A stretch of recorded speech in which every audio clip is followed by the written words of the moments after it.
This is a heated election period.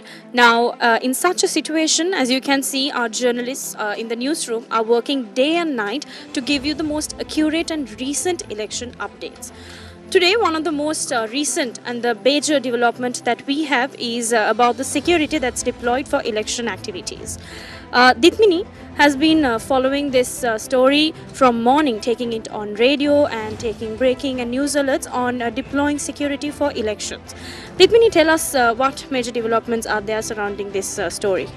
Yes, the Election Commission announced that the Secretary to the Ministry of Public Security has agreed to deploy police officers as required for security for the presidential election, and this was also confirmed by the Secretary of the Ministry of Public Security, Biyani Gunatilaka, a short while ago. From other latest developments from the election today, bonds were placed for Sajid Premadasa to contest as a presidential election candidate, and 2 bonds were placed for 2 presidential candidates today. So these are some of the top stories that we'll be taking in our bulletin today.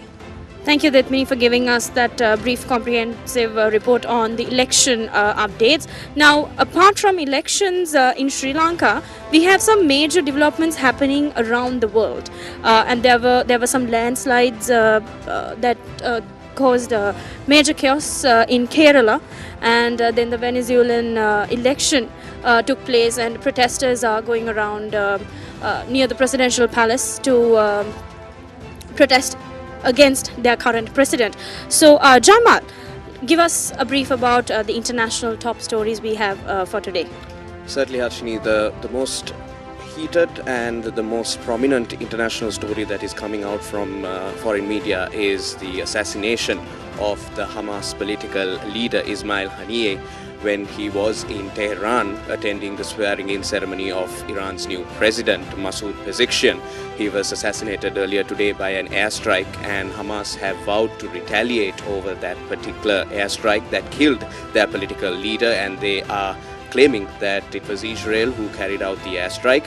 And in response to this, in news close from home, developments close from home, President Ranil Wickremesinghe has decided to appoint 3 special committees which will look into security and economic related matters as a preliminary response to the potential outpour or the potential spillover effect that will be caused due to this recent escalation, because we know the conflict in Gaza has been taking place for quite some time, and this is the most recent development that has taken place. Those are the top stories from the foreign news, and also closer to home. We will give you a detailed prognosis on our news. If you watch Primetime News tonight, we will give you a detailed prognosis from everything that is happening in the international scene and link it to how Sri Lanka will be affected and the repercussions that will happen to our region as well.